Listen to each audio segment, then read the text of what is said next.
Hey guys, what's up? Welcome back to the channel and welcome back to a new video. So we're going to start this video off with something that I have been deliberating for quite some time, and it's kind of the last part of my STI, and that is the Recaro Sportster GTs. I was planning on putting them in the new car, possibly the F80, but I got to thinking that I absolutely love these stock M3 seats. They fit me very well. You sit super low, just like the Recaros did for the STI. And I really don't want to sacrifice the airbag as well as the heat. And plus, German cars are much more complex than Subarus. So, getting the airbag light out, you have to code it out. It's a little bit more complicated, and it takes a little bit more effort to get it done.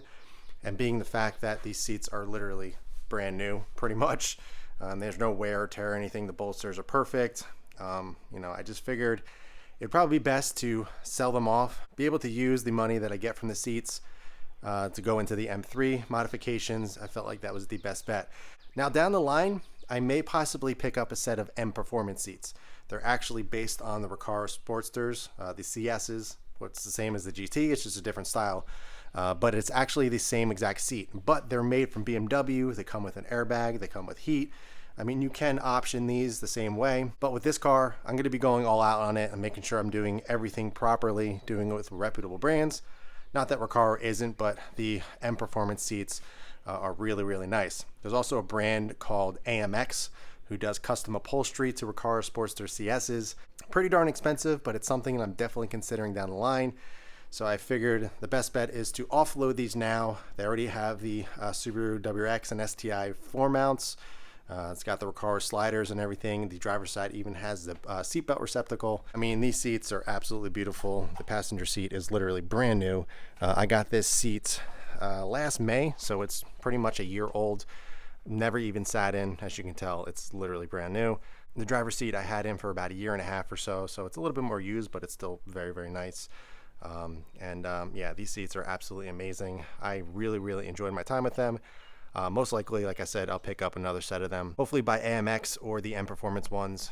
I think it would really, really look good in the M3, but these are going, and yeah, they have served me well. If you guys have a WRX or STI, highly recommend getting those in the car. Absolutely perfect for that car. Completely changes the overall dynamic, the feel of the car.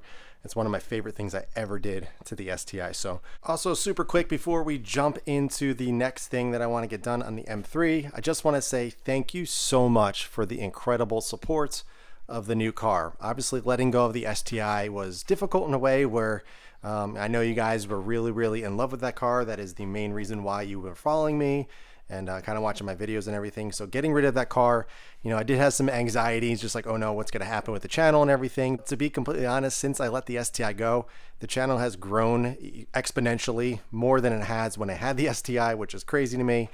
And now with the M3 here, the support that you guys are giving me is pretty unreal. And, it just gets me more motivated, more excited to kind of show you what my vision is for this car. It's very reassuring after letting the STI go and spending so much time with it that you guys are so kind of receptive of this car, and really looking forward to the build. And I really, really can't thank you guys enough for the support over the years with the STI. And I can't even thank you guys enough for all the support with the M3. And you guys just give me all the love and everything. It's been pretty amazing. You guys seem to be just as excited as I am to get started on this thing, which is really, really cool. And again, it's just motivating me to get started and kind of show you guys what I have in store. But I've just been driving it for the past few days, enjoying it in its stock form for as long as I possibly can, and just getting a feel for the stock F80 feel, power, everything about it. And then kind of figuring out where I want to modify and kind of where I want to touch and everything. I mean, I have a really good idea of what I would like to do, but it's always good to almost enjoy the car stock as long as possible. I don't want to get too deep into it right away because the stock F80 M3 from the factory is an amazing car. And I want to be really, really careful not to just start throwing things at it just to do it, which is not my style or not my mindset whatsoever. But these cars are just absolutely fabulous from the factory. So just wanted to say a quick thank you to all the support, all the love, all the motivation, and all the kind words over the last video. It's pretty amazing. So enough of the sob story, enough of the emotional kind of talk. So I'm going to go ahead, load him up into the truck, deliver him to the new owner. He's actually meeting me in a little while. and then we can jump on to the next thing of the M3.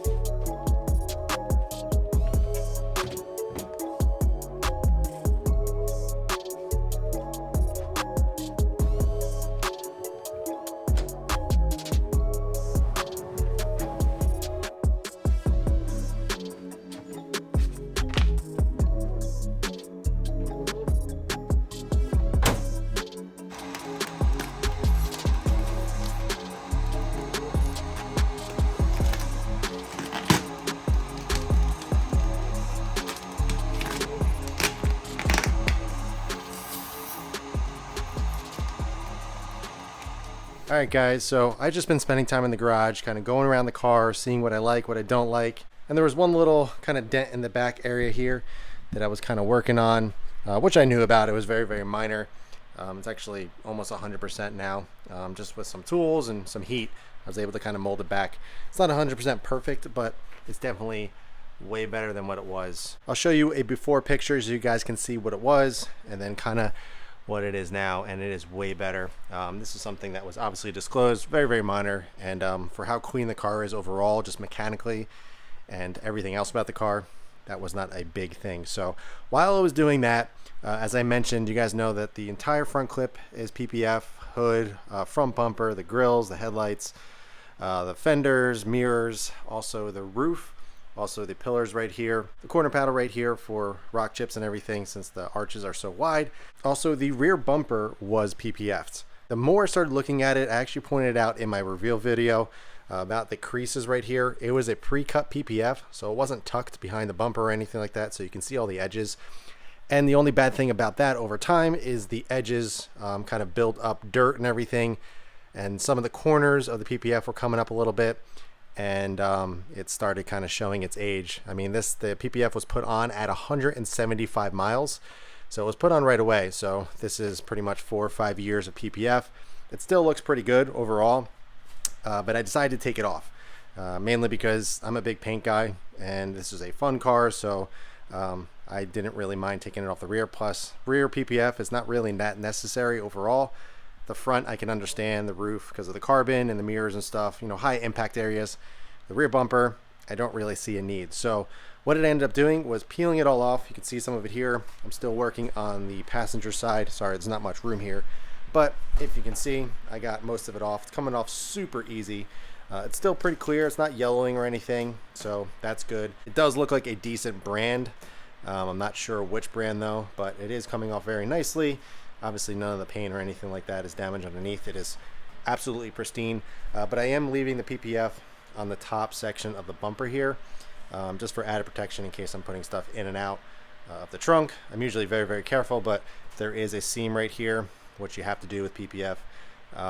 So I decided to leave that, and it came off. You can't even see the seam, so it looks really good, and I'm happy I'm doing that. So I figured I would document that, obviously, because I mentioned it in my review video that I wasn't crazy about it. And even on this corner right here, it was coming up a little bit and it was bothering me. I tried to kind of get it back down, didn't work at all, but yeah, it looks so good. And now that I fixed that little dent back there, I'm a happy camper. So I'm gonna go ahead and finish off over here, and then we can jump on to the next thing.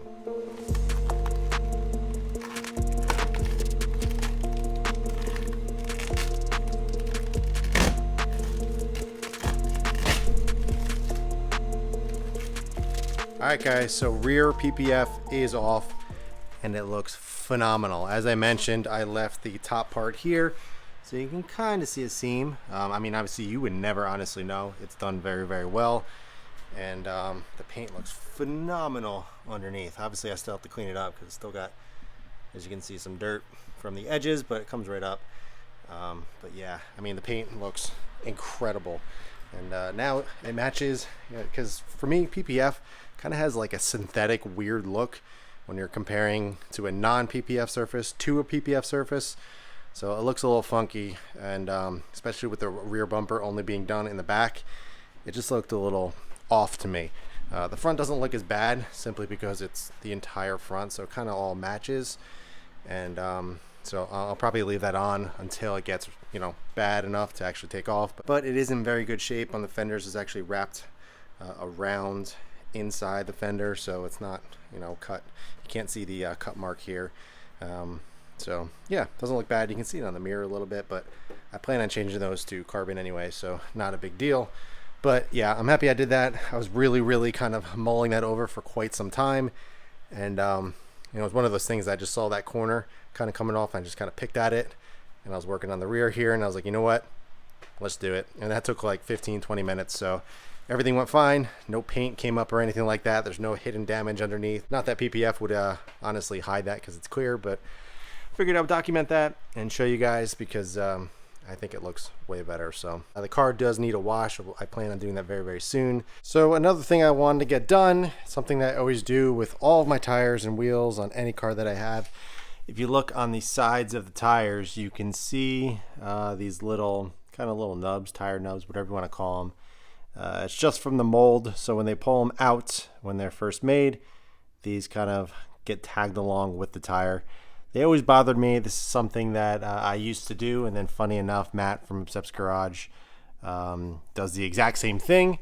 So I just continued to do it after all these years, and it just, for whatever reason, makes me happy. It makes the tire look cleaner.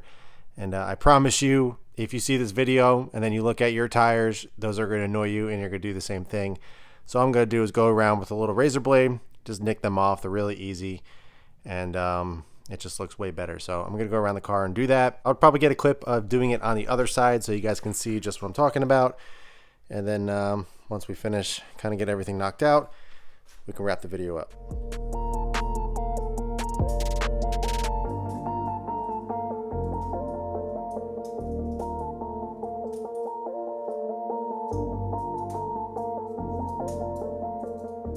Alright guys, so that is it for this video. I don't want to get too wrapped up in doing too many things at once. Obviously I want to take my time, and some things require specific videos. I do want to install the unit on R7, do the mirror tap and everything, show you guys how to do it, what wires to tap into, what I'm using and all that. It came right out of my STI, and it works in the M3 thankfully. But that is going to wrap up this video. So we ended up taking off the rear PPF, ended up fixing that little ding in the bumper over there, and I ended up selling off the Recaro Sportster GTs. So although it wasn't much, we're just getting started with the M3. I have a bunch of things coming for this car. I cannot wait to get started on it. I'm actually talking with a very well-known BMW kind of vendor company that deals with a lot of aftermarket stuff. So hopefully we can work something out and get started on the M3 as soon as possible with what I want to do and getting it to where I want to be. But that's got to wrap it up for this video, guys. I hope you enjoyed it. If you have any questions at all, be sure to ask them below. But in the meantime, keep it clean, keep it simple, and I'll catch you guys in the next one.